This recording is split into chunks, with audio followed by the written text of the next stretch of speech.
पुल निर्माणको लागि त्यसै गरी भोजपुर माननीय राई हुनुहुन्छ।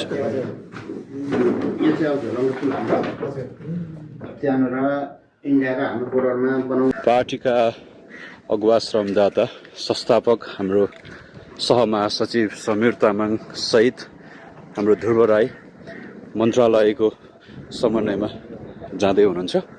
जुन नेपालीहरूले अत्याधिक अहिले रुचाएको पार्टीको विषय दार्चुलाको पीडालाई मलम हाल्न झोलुङ्गे पुलको निर्माणार्थ काम भइरहेको अवस्थामा चाहिँ समन्वय गर्न अध्यक्षज्यूको निर्देशन अनुसार उहाँहरू लागिरहनु भएको छ। हाम्रोलाई काला पानी दिनुपर्छ भन्ने छ नि सन्देश उभो उभो लाग्दैन। यो झोलुङ्गे पुल चाहिँ यो निर्माणको लागि जय माटो जय देश। यति बेला भने हाम्रो पार्टीका माननीय ध्रुव राई सहित पार्टीका सहमहासचिव समीर तामाङ परराष्ट्र मन्त्रालयमा प्रवेश गर्दै हुनुहुन्छ। नेपालीहरूको चर्चित विषय अथवा सबैले रुचाएको विषय अहिले दार्चुलाको झोलुङ्गे पुलको विषयमा समन्वय गर्न पार्टीका अध्यक्ष सहित अध्यक्षज्यूको निर्देशनमा चाहिँ हाम्रो पार्टीको प्रतिनिधि गरेर माननीय ध्रुव राई सहित समीर तामाङज्यूको यहाँ मन्त्रालयमा प्रवेश हुँदैछ समन्वय गर्नको लागि।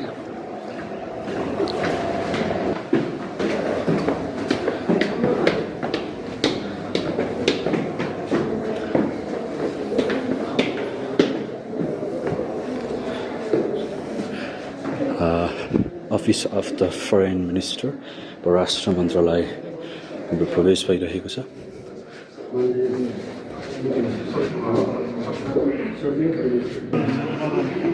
माननीय शिशिर खनालज्यूको हामी अब चेम्बरतर्फ जान लागिरहेको छौँ। दार्चुलाको झोलुङ्गे पुलको समन्वयको लागि माननीय ध्रुव राई सहमहासचिव समीर तामाङ सहित हामी अहिले दार्चुलालाई काठमाडौँसँग जोड्न यो अभियान सिंहदरबारमा जारी छ।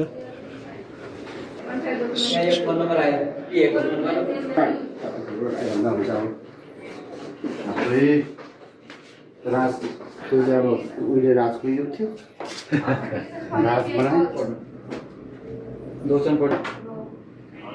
म ध्रुव राई भोजपुरको माननीय हो कि नमस्ते। एकचोटि मन्त्रीज्यूलाई भेटेर यो हाम्रो बुझाउनु छ दार्चुलाको बारेमा।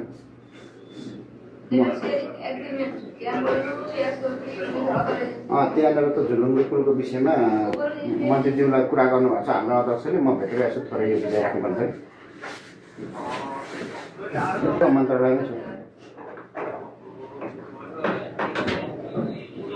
होइन ठिक छ आउनु अन्त भेटौँ। म एकछिन सचिवज्यूसँग हुन्छु।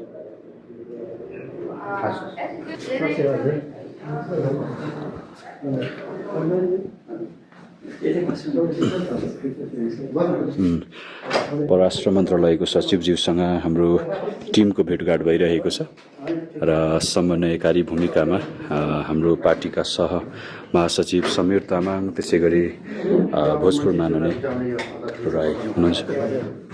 यो चाहिँ अब झोलुङ्गे पुल हाम्रो त्यहाँनिर इन्डियाको हाम्रो बोर्डरमा बनाउनु नपाएर केटाकेटी अब बितेको मान्छेहरू बितेको कुरा हजुरहरूलाई थाहा छँदैछ।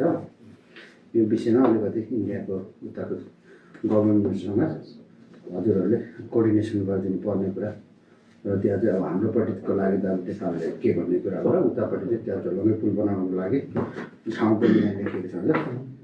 यो विषयमा अध्यक्षले हाम्रो माननीय सन्तानले पठाउनु भएको छ। यो चाहिँ श्रीमान रमाइलो हजुरले बुझाइ यो चाहिँ अब मन्त्रीज्यूलाई नै भेटेर बुझाउने भनेर अरू आराम हुन्छ। अनि अहिले त अब संसद छैन छैन चाहे सुरु सुन्छ नि तर झापा क्षेत्र 5 को अस्तिको खेती दार्शन गर्ने पोजिसन भयो पहिलो अहिलेका हाम्रो प्रधानमन्त्री त्यहाँबाट म 9233 जुन छ नि तपाईँको अब बियरगेट्स लेभलबाट पनि तपाईँहरूले अलिकति गर्नुभयो भने मलाई जहाँसम्म लाग्छ त्यसको लागि फन्ड राइजिङ नेपाल सरकारले नगरे नि हामीलाई दियो भने हामी सबै गरिहाल्छौँ। हामीले त यति धेरै त्यो कामहरूलाई अगाडि बढाउन खोजिरहेका छौँ होइन। अब अहिले त्यो दुम्लिङको अहिले तपाईँको चाहिँ जुन अहिलेसम्म हामीले बनाउँदैछौँ त्यो पनि त्यस्तै ठाउँ हो। त्यो पनि आवश्यकै भएको ठाउँ हो, तर हिउँदमा नहोला, तर बर्खाभरि त त्यहाँ मान्छे तर्न लागि चाहिन्छ नि। त्यस्तो परिस्थिति हो, स्कुलमा पढ्ने नानीहरूलाई ल्याउनु लानुपर्ने, त्यहाँ हामीले बनाउँदैछौँ। यद्यपि त्यहाँ चाहिँ भयो भने अब धेरै राम्रो हुन्छ भन्ने हो।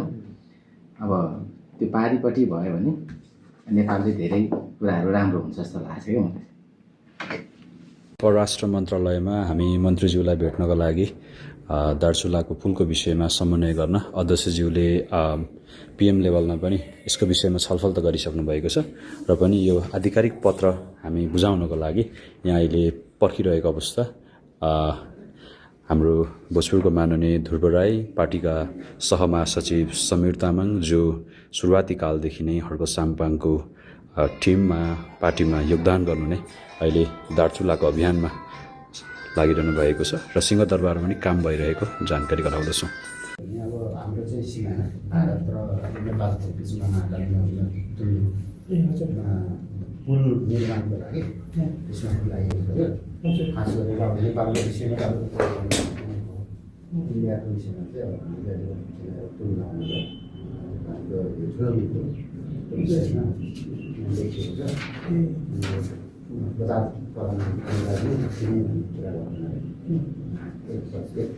यहाँ मुनिको